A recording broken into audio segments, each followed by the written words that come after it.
বাঙালি মানেই তো ১২ মাসে ১৩ পার্বণ লেগেই আছে।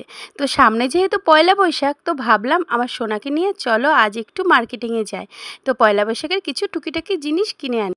হানিকে নিয়ে একটু বাজারে ঘোরাঘুরিও হবে, সেই সঙ্গে একটু টুকিটাকি খাওয়া দাওয়া।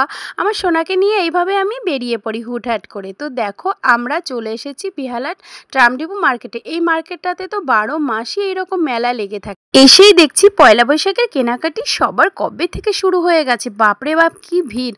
তারই মাঝে দেখো কতগুলো টপস দেখতে চলে এলাম। আর গরমে না এইরকম হালকা পাতলা গেঞ্জি কাপড়ের যে টপসগুলো হয় না, সেগুলো খুবই ভালো। তো এখান আমার জন্য ৩টে টপস নিয়ে নিলাম আর এই কাকুর দোকানটাতে চলে এলাম, ভেতরের মার্কেটটাতে। তো এখানে আমি এই কাকুর দোকান থেকেই বেশিরভাগ টাইমে কুর্তিগুলো নিয়ে থাকি। আর এই কুর্তিগুলো না একদম পিওর কটনের। তো তোমরা দেখে বুঝতেই পারছো কলমকারি কুর্তিগুলো। তো আমার তো দেখে খুবই পছন্দ হয়েছিল। আর এই কাপড়ের কোয়ালিটিটা এতটা ভালো ছিল না, তার জন্য আমি দুটো কুর্তি এখান থেকে নিয়ে নিয়েছিলাম। একটা হচ্ছে, দুটোই স্লিপলেস, তার মধ্যে একটা হচ্ছে কলার দেওয়া ছিল। তো এত ভালো লেগেছে, এর সঙ্গে ম্যাচিং করে আমি একটা প্যান্টও নিয়ে নিলাম, দুটোর সঙ্গেই পরতে পারবো। আর এদিকে হানি এই পুতুলটাকে দেখে যে কী ভাবলো কি জানি। তো দেখো, এখান থেকে আমি দুটো মানে কুর্তি নিয়ে নিয়েছিলাম আর একটা প্যান্ট নিয়ে নিলাম। খুবই সুন্দর হয়েছে। তো এখান থেকে আমি একটা গ্লাস সেট নেব। তো গ্লাস সেটটা এটাই আমার পছন্দ হলো, একটা নিয়ে নিলাম। আর কিছু টুকিটাকি সমস্ত জিনিসগুলো দেখছিলাম, সেগুলো আর নেওয়া হলো না।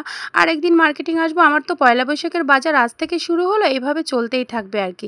তো এখানে দেখো শাড়িগুলো কি সুন্দর ছিল, কটনের, সত্যি অসাধারণ ছিল। কিন্তু শাড়ি আর নেওয়া হলো না, এত শাড়ি জমে গেছে ঘরে, পরার আর টাইম হয় না। তবুও আমার যেটা যখন পছন্দ হয় সেটা আমি নিয়েই নিই।